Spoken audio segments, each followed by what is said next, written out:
स्वागत दोस्तों, आगे चैनल से स्वागत सामने मोदी हमारे चैनल के सबसे पहले सबसे बड़ी घटना बताएंगे दोस्तों। असम के अंदर आखिरकार फिर से प्रियंका गांधी वर्सेस हिमंता बिस्वा शर्मा के बीच में शुरू हो चुकी है राजनीतिक खींचतान। बताएंगे किस तरीके से प्रियंका गांधी ने अपने नेता को भेजा बीजेपी के एक वरिष्ठ नेता से मुलाकात करने के लिए दोस्तों। इसके बाद हिमंता बिस्वा शर्मा रात होते होते पहुंच गए बीजेपी के नेता को मनाने के लिए। बताएंगे डिटेल में क्या है पूरा मामला दोस्तों और किस तरीके से खींचतान लगातार जारी है और अब प्रियंका गांधी और हिमंता बिस्वा शर्मा के बीच में बनता जा रहा है असम का मुकाबला। डिटेल में जानकारी अब तक पहुंचाएंगे और एक एक करके चलेंगे इससे जुड़ी पूरी बड़ी खबरों की तरफ दोस्तों। इसी के साथ में भारतीय जनता पार्टी के दफ्तर से चल रहा है 10,000 फेक अकाउंट। बताएंगे किसने बड़ा दावा किया है और बीजेपी के आंतरिक सूत्र ने ही पूरी तरीके से एक्सपोज करना शुरू कर दिया है दोस्तों। एक एक करके चलेंगे आज की सारी बड़ी अपडेट, सारी बड़ी जानकारी अब तक पहुंचाएंगे। लेकिन उससे पहले अगर आप भी मानते हैं कि इस बार असम चुनाव में सरकार बदलते ही हिमंता बिस्वा शर्मा जेल के सलाखों के पीछे गुवाहाटी में नजर आएंगे तो इस वीडियो को लाइक करके लाल बटन दबाकर चैनल को सब्सक्राइब करके बेल आइकन दबाकर कमेंट बॉक्स में अपनी राय जरूर लिखकर बताएगा दोस्तों। ज्यादा से ज्यादा वीडियो को शेयर कीजिएगा। चलते हैं सबसे पहले सबसे बड़ी ब्रेकिंग न्यूज अपडेट की तरफ, जहां पर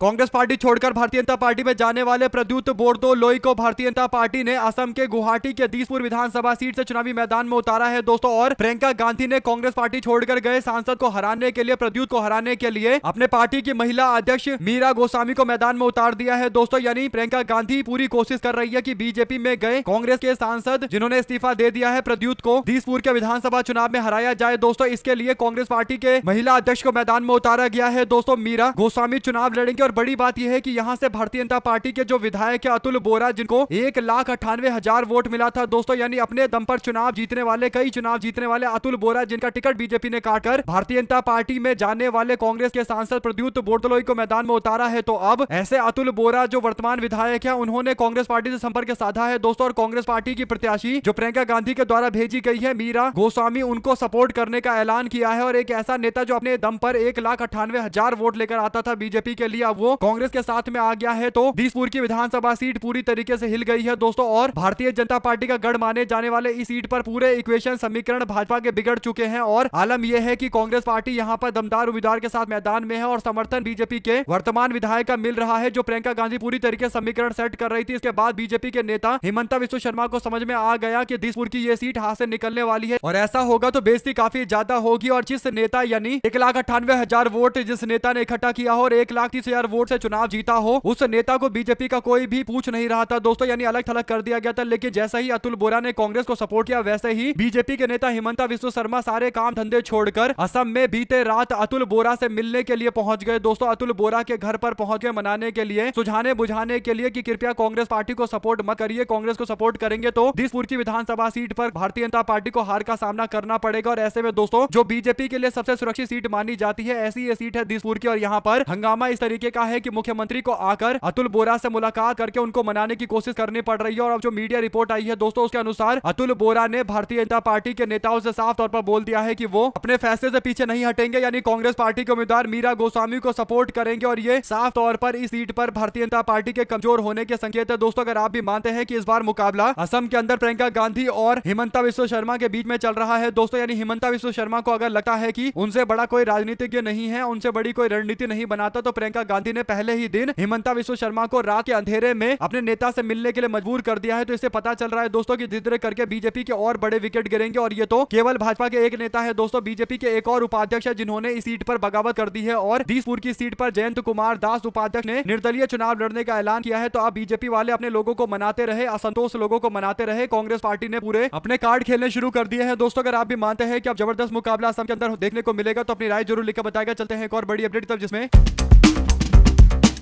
असम में भारतीय जनता पार्टी के उपाध्यक्ष और वरिष्ठ नेता जयंत कुमार दास ने एक बड़ा दावा किया है दोस्तों। और बीजेपी के मुख्यालय को लेकर एक खुलासा करते हुए उन्होंने कहा कि असम के अंदर भारतीय जनता पार्टी का जो मुख्यालय है, जो कार्यालय है, उसमें 501 नंबर रूम में 10,000 से ज्यादा फेक सोशल मीडिया के हैंडल चलते हैं, यानी सोशल मीडिया पर 10,000 फेक हैंडल्स हैं और ये बीजेपी के लोगों के हैं। और ये रूम नंबर 501 से चलता है, यानी पूरा ठिकाना बता रहे हैं कहां से बीजेपी ऑपरेट करती है और किस तरीके से सोशल मीडिया पर भाजपा माहौल बनाने की कोशिश करती है दोस्तों। अगर आप भी मानते हैं कि अंदर खाने से अब ये सारी बातें मीडिया में खुलकर सामने आने लगी, इससे पता रहा है कि बीजेपी के अंदर बगावत इस कदर आगे बढ़ गई है कि नेता सारी बीजेपी की दुनिया के सामने सच्चाई उजागर करने लगे हैं। अपनी राय जरूर लिखकर बताएगा दोस्तों। साथ साथ असम के मुख्यमंत्री हिमंता बिस्वा शर्मा ने जालुकबाड़ी सीट से नामांकन दाखिल कर दिया है दोस्तों। ये 6ठी बार इसे चुनाव लड़ रहे हैं। नॉमिनेशन से पहले रोड शो भी इन्होंने किया। इस दौरान उनकी पत्नी रिनिका भुइया शर्मा और बेटे नंदिल बिस्वा शर्मा मौजूद रहे। भारतीय जनता पार्टी ने असम के लिए गुरुवार को 88 कैंडिडेट की लिस्ट जारी की है और पश्चिम बंगाल को लेकर तृणमूल कांग्रेस ने चुनाव आयोग के काम करने के तरीके पर सवाल खड़ा किया है, क्योंकि चुनाव आयोग बार बार अधिकारियों को एक जगह से दूसरी जगह ट्रांसफर कर रहा है। दोस्तों ऐसे में असम के मुख्यमंत्री हिमंता बिस्वा शर्मा के सामने कांग्रेस पार्टी ने रोमेन चंद्र बार ठाकुर को मैदान में उतारा है। दोस्तों ऐसे में कांग्रेस पार्टी के नेता इस बार कितनी वोट हासिल करते हैं, ये एक बड़ा सवाल रहेगा, क्योंकि हिमंता बिस्वा शर्मा को लेकर पिछली बार दावा किया जाता कि वो मुख्यमंत्री बनेंगे, इसीलिए लोगों ने जमकर वोट किया था। लेकिन इस बार क्या जनता खुश है या नाराज है, ये देखना होगा। जो भी आपकी राय है लेकर जरूर बताएगा। साथ साथ चलते हैं एक और बड़ी अपडेट तो दोस्तों, जिसमें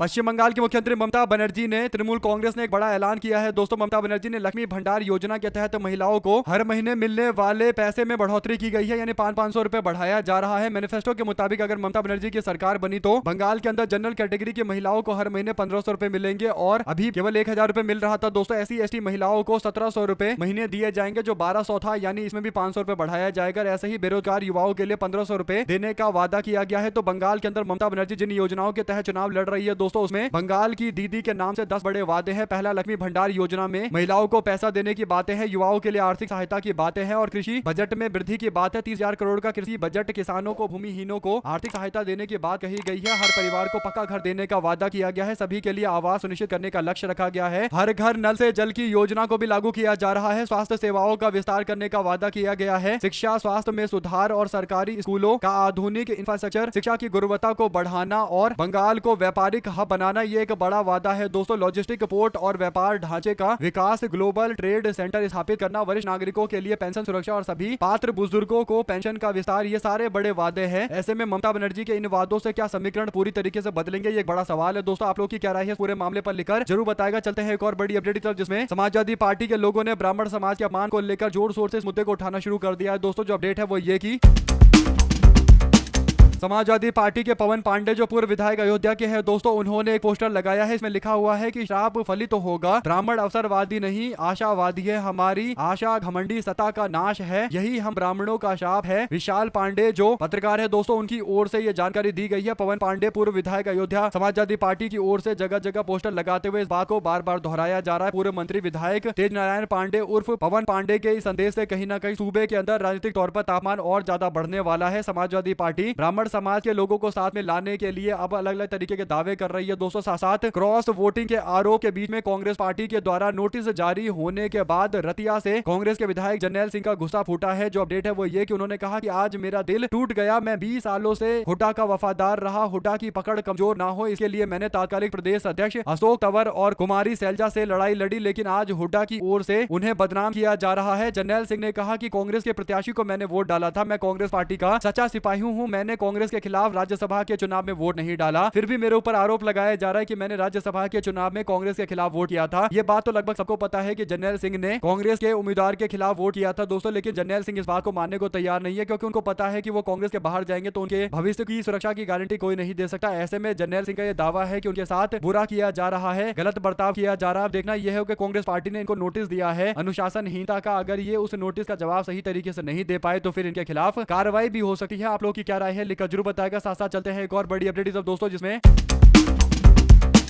पश्चिम बंगाल की मुख्यमंत्री ममता बनर्जी ने शुक्रवार को आरोप लगाया कि केंद्र सरकार राज्य में आगामी विधानसभा चुनाव के बाद राष्ट्रीय नागरिक पंजी यानी NRC और जनगणना के नाम पर लोगों के नागरिकता छीनने की योजना बना रही है। ममता बनर्जी ने तृणमूल कांग्रेस का चुनावी घोषणा पत्र जारी होने के दौरान प्रेस वार्ता में दावा किया कि चुनाव से पहले राज्य में औपचारिक राष्ट्रपति शासन लागू कर दिया गया है। उन्होंने दावा किया कि केंद्र सरकार के बाद NRC और जनगणना के नाम पर लोगों की नागरिकता छीनने की योजना बना रही है। मुख्यमंत्री ने कहा कि लोगों को ऐसे प्रयासों के प्रति सतर्क रहना चाहिए। ममता बनर्जी ने यह भी आरोप लगाया कि केंद्र सरकार निर्वाचन आयोग के साथ मिलकर भाजपा को आगामी लोकसभा चुनाव जीतने में मदद करने के लिए परिसीमन कवायद योजना बना रही है। उन्होंने निर्वाचन आयोग पर आरोप लगाया कि उसने चुनाव से पहले भाजपा के लिए अनुकूल माहौल बनाने के लिए राज्य के अधिकारियों का तबादला कर दिया। ममता बनर्जी ने कहा कि निर्वाचन आयोग बीजेपी के इशारे पर अधिकारियों का तबादला कर रहा है ताकि चुनाव से पहले बंगाल के अंदर धन और हथियार की तस्करी की जा सके। उन्होंने कहा कि निर्वाचन आयोग की कार्रवाई के परिणाम स्वरूप प्रभावी रूप से अनौपचारिक राष्ट्रपति शासन लागू हो गया है। आप लोग इस पर क्या राय देना चाहते हैं दोस्तों लिखकर जरूर बताएगा। साथ साथ चलते हैं एक और बड़ी अपडेट की तरफ, जिसमें आगामी विधानसभा चुनावों को लेकर चुनाव आयोग ने राजनीतिक दलों और उनके उम्मीदवारों के लिए सख्त निर्देश जारी करा है। आयोग ने स्पष्ट किया है कि अब सभी राजनीतिक विज्ञापनों को जारी करने से पहले media certification and monitoring committee यानी MCMC से प्री सर्टिफिकेशन लेना अनिवार्य होगा। चुनाव आयोग ने 15 मार्च को असम, केरल, पुडुचेरी और तमिलनाडु और पश्चिम बंगाल विधानसभा चुनाव के साथ साथ 6 राज्यों के अंदर उपचुनाव का कार्यक्रम घोषित किया है दोस्तों। इसके बाद चुनाव प्रक्रिया को पारदर्शी और निष्पक्ष बनाए रखने के लिए निर्देश जारी किए गए हैं। आयोग के अनुसार कोई भी पंजीकृत राजनीतिक दल, संगठन, उम्मीदवार या टीवी, रेडियो, सार्वजनिक स्थानों पर ऑडियो, वीडियो या फिर डिजिटल तरीके से या फिर बल्क में मैसेज भेजना और सोशल मीडिया जैसे इलेक्ट्रॉनिक माध्यम पर विज्ञापन जारी करने से पहले एमसीएमसी से अनुमति ली जाएगी, यानी एमसीएमसी का सर्टिफिकेशन चाहिए। उसके बाद ही प्रचार को मंजूरी दी जाएगी और प्रचार कहां कहां चला इस बात की पूरी रिपोर्ट होनी चाहिए। कुल मिलाकर दोस्तों ये जो फैसला लिया गया है इसे ट्रांसपेरेंसी लाने की बातें चल रही है, यानी पारदर्शिता आएगी। कितना खर्च एक कैंडिडेट कर रहा है अपने प्रचार प्रसार पर। हालांकि एमसीएमसी आने से क्या स्थिति बदलेगी ये एक बड़ा सवाल है। आपको जो भी लगता है लिखकर जरूर बताएगा दोस्तों। साथ साथ चलते हैं एक और बड़ी अपडेट की तरफ, जिसमें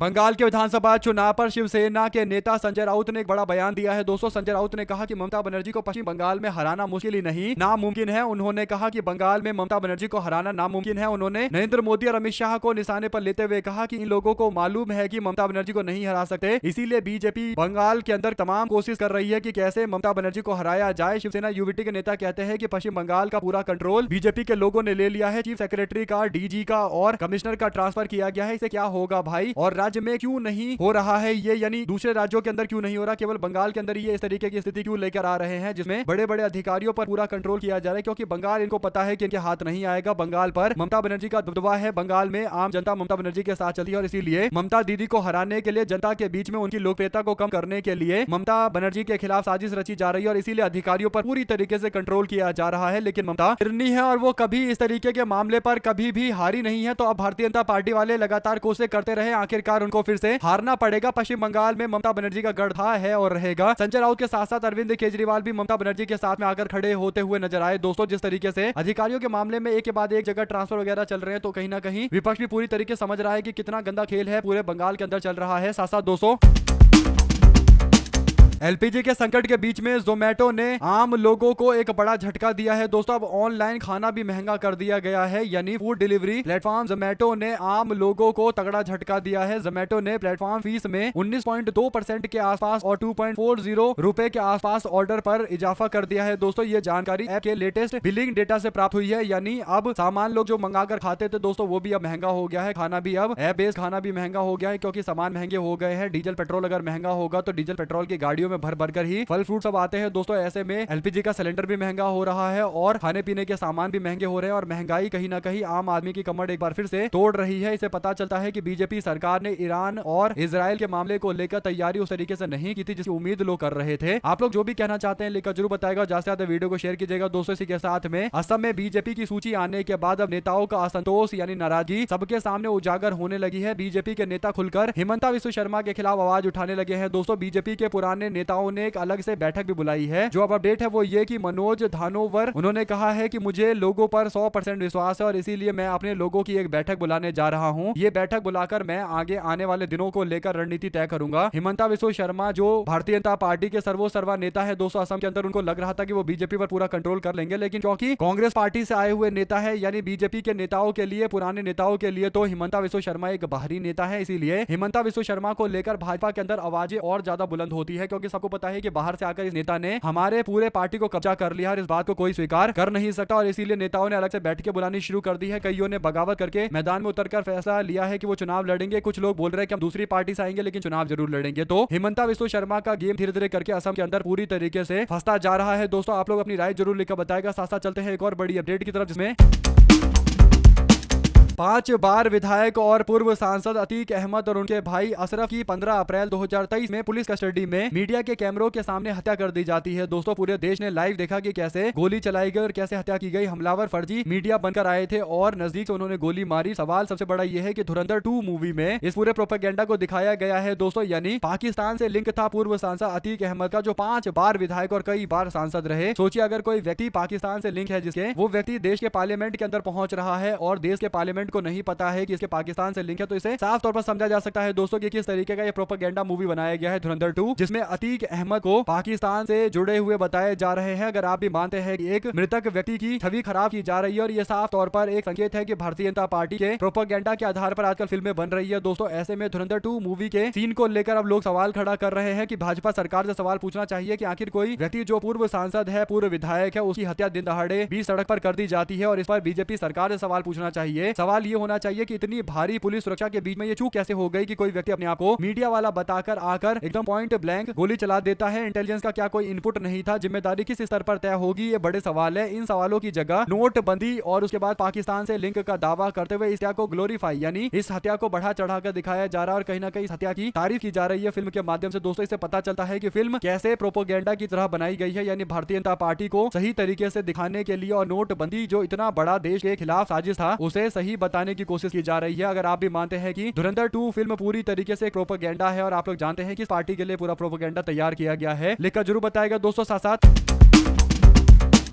भारतीय जनता पार्टी के नेता फतेहपुर में हिंदू महासम्मेलन में बीजेपी के पूर्व जिला अध्यक्ष मुखलाल पाल ने एक बयान दिया। दोस्तों, उन्होंने कहा कि मैं धन्यवाद कहना चाहता हूं दिल्ली के उन सभी लोगों का जिन्होंने उत्तम नगर के मामले को लेकर अपनी बातें रखी और उत्तम नगर पर दावा करते हुए भाजपा का नेता कहता है कि मैं धन्यवाद करना चाहता हूं दिल्ली के उन लोगों का जिन्होंने कहा कि जिस दिन ईद होगी उस दिन हम खून की होली खेलेंगे, यानी एक तरीके से मुस्लिम समाज के खिलाफ हिंसा भड़काने वाले लोगों का समर्थन बीजेपी के फतेहपुर के पूर्व जिला अध्यक्ष मक्खनलाल पाल कर रहे हैं। दोस्तों, हिंदू महासम्मेलन को संबोधित करते हुए भाजपा नेता के इन बोलों को लेकर सवाल ये खड़ा होता है कि भाजपा के लोग खुलेआम हिंसा करने वाले लोग और हिंसा भड़काने वाले लोगों का समर्थन करके कहीं ना कहीं अपनी संवैधानिक मर्यादा पूरी तरीके से भूल चुके हैं। दोस्तों, और अल्पसंख्यक समाज को लेकर खुलेआम विवादित बयान दे रहे हैं और बड़ी बात यह है कि पुलिस प्रशासन वाले इस पूरे मामले पर संज्ञान लेकर कार्रवाई नहीं करते। इस कारण से भाजपा के नेता उल्टा सीधा बयान और अल्पसंख्यक समाज के नरसंहार जैसी बातों का समर्थन कर रहे हैं। ऐसे में दोस्तों, अगर आप भी मानते हैं कि जिस तरीके से उत्तम नगर वाले मामले को फैलाया गया और जिस तरीके से लगातार मुस्लिम समाज के लोगों को टारगेट करने की कोशिश की गई, इससे पता चलता है कि देश के अंदर अल्पसंख्यक समाज के प्रति किस तरीके की मानसिकता फैल चुकी है। आप लोग अपनी राय जरूर लिखकर बताएगा दोस्तों। साथ साथ भूपेंद्र सिंह हुड्डा का एक बड़ा बयान आता है। वो कहते हैं कि राज्यसभा चुनाव वाले दिन इनेलो यानी INLD के द्वारा दोपहर 3 बजे के बाद फैसला सुनाने का क्या औचित्य था? जब मैं 4 दिन पहले से कह रहा था कि इनेलो अपना निर्णय स्पष्ट करे तो उन्होंने मतदान खत्म होने समाप्त होने से पहले ये फैसला क्यों लिया कि वो वोट नहीं करेंगे? इससे पता चलता है कि इनेलो जो है इंडियन नेशनल लोक दल जो है अभय चौटाला की पार्टी है, वो पूरी तरीके से भारतीय जनता पार्टी की बी टीम बनकर काम कर रही है। इसके पीछे वो तर्क भी दे रहे हैं दोस्तों कि अंत में जाकर फैसला लिया गया। अगर पहले ही बोल देते तो फिर उस हिसाब से तैयारियां चलती। हालांकि कांग्रेस पार्टी चुनाव जीत गई दोस्तों, लेकिन सवाल ये उठता है कि क्या पूरे समीकरण सेट करके आगे बढ़ रहे थे इनेलो वाले? उनको लग रहा था कि कांग्रेस पार्टी में फूट पड़ जाएगी और इनेलो की डिमांड बढ़ेगी और इसके बाद इनेलो पार्टी ने बीजेपी को कहीं ना कहीं इंडायरेक्ट तरीके से सपोर्ट किया, वरना उनको तो कांग्रेस को सपोर्ट करना चाहिए था। वैसे भी दलित समाज से आने वाले नेता करमवीर बौद्ध को आगे किया गया था दोस्तों। ऐसे में दलित समाज के प्रति उनको सम्मान दिखाना चाहिए, इनेलो वालों को, INLD वालों को, और सपोर्ट करना चाहिए, क्योंकि उनके वोट नहीं डालने से भी कुछ फर्क तो पड़ा नहीं। अगर वोट डाल देते तो कम से कम मैसेज तो जाता ही कि करमवीर बौद्ध का समर्थन किया गया, यानी दलित समाज के प्रतिनिधि का समर्थन किया गया, तो इस बात की तारीफ भी होती। लेकिन दोनों तरीके से इनेलो वाले फंस गए। उनको लगा कि कांग्रेस राज्यसभा का चुनाव हार जाएगी, लेकिन कांग्रेस जीत गई तो अब कांग्रेस ने इनेलो वालों को बी टीम बताना शुरू कर दिया है दोस्तों, और इसके सबूत भी दे रहे हैं। साथ साथ